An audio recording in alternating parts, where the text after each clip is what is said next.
साथियों, जय भीम, जय भारत, नमो बुद्धाय। साथियों, हिंदू राष्ट्र के मायने क्या है?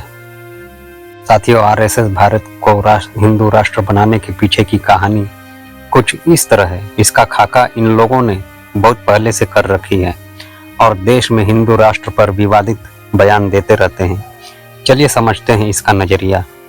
आरएसएस के लोग जब भारत को हिंदू राष्ट्र बनाने की बात करते हैं तो एससी, एसटी और ओबीसी वर्ग के लोग काफी उत्साहित हो जाते हैं। उन्हें लगता है कि हिंदू राष्ट्र बन जाने से मुसलमानों को भारत से खदेड़ दिया जाएगा या मुसलमानों का सभी अधिकार छीन लिया जाएगा।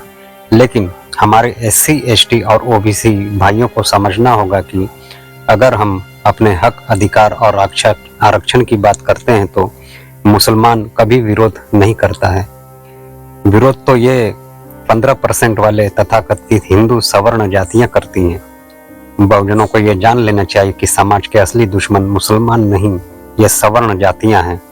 तो आइए सलीके से समझते हैं आरएसएस के हिंदू राष्ट्र की परिकल्पना को।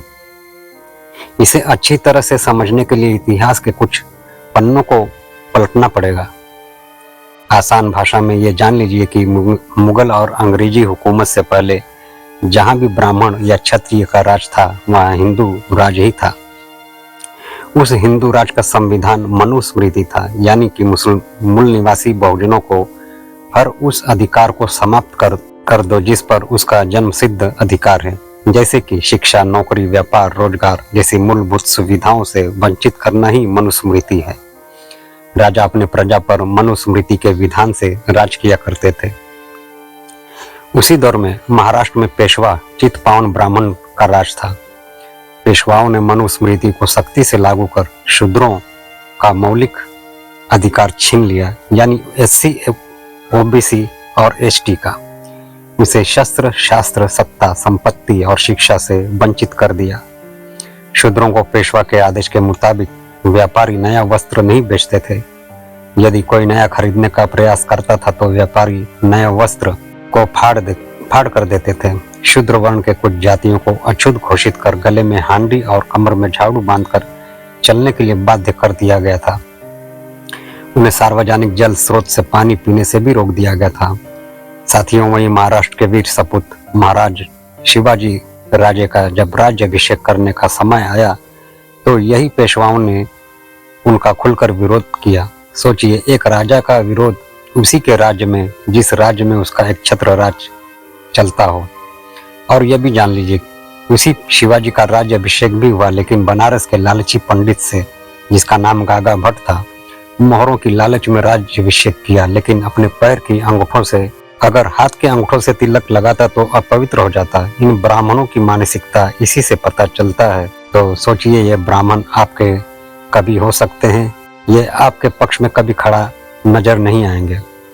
हिंदू राज्य में ब्राह्मणों को विशेष अधिकार प्राप्त था। किसी शूद्र की बहु बेटियों के साथ बलात्कार जैसे घृणित अपराध के लिए ब्राह्मण को कोई भी दंड देने का प्रावधान नहीं था। ऐसे अपराध के बाद ब्राह्मणों को सिर्फ पंचगव्य पीकर खुद को शुद्ध करना होता था। ब्राह्मणों को किसी भी तरह के अपराध की सजा नहीं दी जाती थी। इधर शूद्रों को मनुस्मृति में वर्णित जाति के अनुसार दंड दिया जाता था। कुछ हिंदू राज्य में शूद्र महिलाओं को स्तन ढकने की भी मनाही थी। स्तन ढकने के लिए राजा स्तन टैक्स वसूलता था, जो औरतों के स्तन के आकार पर तय किया जाता था।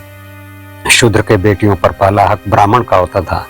शादी के बाद नवविवाहिता अपने पति का घर नहीं बल्कि ब्राह्मण के घर जाती थी, जहां ब्राह्मण उसके साथ बलात्कार करता था। ब्राह्मणों ने नियम बना रखा था कि पहला संतान गंगा को अर्पित कर दिया जाएगा। ऐसा नियम सिर्फ मूल निवासियों के लिए था और उनको पता था कि पहला बच्चा हष्ट-पुष्ट होता है, इसलिए गंगा में दान कर देने का नियम बनाया था। साथियों, इसलिए आरएसएस देश में मनुस्मृति लागू करना चाहती है और बहुजनों के सारे अधिकार से वंचित कर देना चाहती है। इसलिए इन तथाकथित हिंदुओं से हमारे मूल निवासी बहुजनों को सावधान रहना चाहिए। जय भीम, जय भारत, जय संविधान।